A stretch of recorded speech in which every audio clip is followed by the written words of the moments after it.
U Orašju je počela gradnja centra za rehabilitaciju i edukaciju djece sa posebnim potrebama.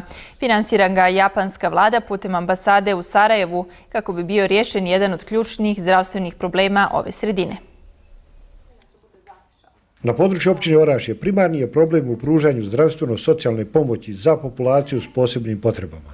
Uz to nema prostora i opreme. Ovaj centar mi je postao više od kuće zato što se ovdje također osjećam kao kod kuće. Udruga broji negdje oko 80 članova, a ja vjerujem da tu ima još negdje i preko 100.